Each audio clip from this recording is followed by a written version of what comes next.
Bonjour à toutes et à tous. Le livre du jour, Pie il est sous-titré Le pape vainqueur de Napoléon, point d'interrogation. Il est écrit par Jean-Marc Tichy et il est publié chez les éditions Perrin. Alors Pie a cette particularité d'être un pape clairement identifiable grâce au tableau de David, le sacre de Napoléon où il figure en bonne place. Et en même temps, c'est un pape qui est vraiment méconnu.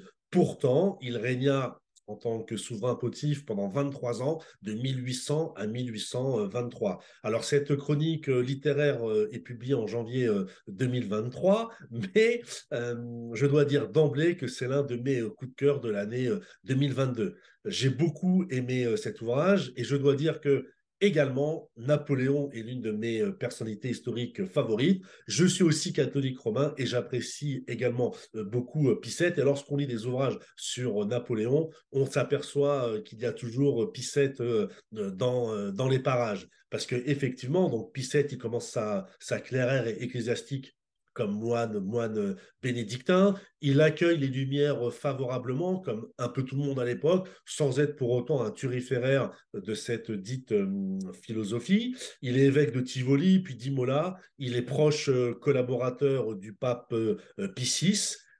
Durant son épiscopat, il va faire face à l'invasion française de l'Italie lors de la première guerre d'Italie, 96-97, et déjà son humanité, ses talents de diplomatie vont faire merveille parce qu'il va permettre justement à ce que les troupes françaises ne se comportent pas en terrain conquis dans son évêché. Donc en mars 1800, il était de la charge suprême à la charge de Saint-Pierre dans un concile à Venise parce que les territoires pontificaux n'existait plus. Il va redessiner la carte de l'ensemble des diocèses français et il va conclure le concordat avec le consul Napoléon. Pourtant, tout au long de son pontificat, il va s'opposer à Napoléon parce qu'il entendra maintenir une indépendance sur la dimension spirituelle de la papauté. Il va payer d'un long exil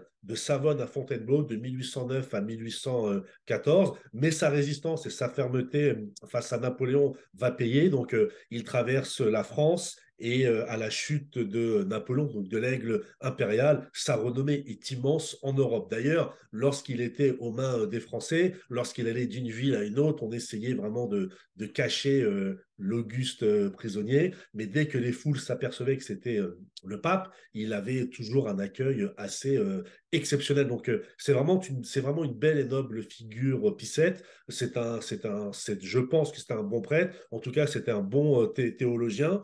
On a souvent l'image d'un Picette écrasé par sa charge, alors qu'au contraire, ce fut un homme combatif qui n'entendait pas qu'on empiète sur ses prérogatives. Donc ce livre brosse le portrait d'un pontife qui s'est aussi bien distingué par la restauration des jésuites en 1814 que par la signature d'autres traités avec les États d'Europe. Et on peut dire que le pape Pie VII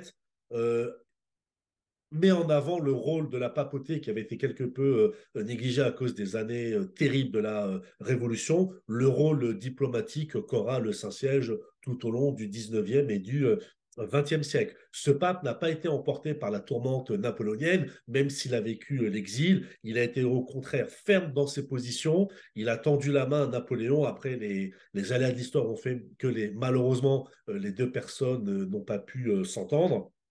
Et par ailleurs, après la chute de Napoléon en 1815, c'est l'un des seuls souverains européens qui va publiquement réclamer l'adoucissement des conditions de détention de l'empereur déchu à Sainte-Hélène. Il accueillera également la famille impériale à Rome, famille impériale qui était soumise à la vindicte des puissances coalisées. C'est dire que l'homme n'avait pas de rancune et surtout qu'il avait du cœur et qu'on devait accueillir son prochain, notamment celui qui était dans la difficulté, comme le Christ. Donc c'est vraiment un ouvrage que j'ai vraiment aimé parce qu'on découvre Picette tel qu'il fut réellement, loin de cette image d'un pape un peu courbé, prisonnier de Napoléon, ou d'un pape plutôt en retrait et absent, tel qu'on peut le voir dans le tableau du sacre qui est exceptionnel, qui est un de mes tableaux préférés. Donc, l'auteur nous montre vraiment Pie tel qu'il fut, loin de la légende noire ou des légendes dorées,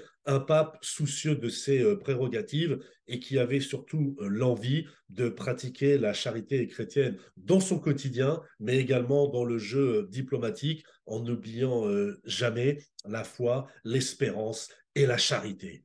Pie le pape vainqueur de Napoléon, point d'interrogation, chez les excellentes éditions Perrin, livre écrit par Jean-Marc Tichy. Lisez-le, vous ne le regretterez pas.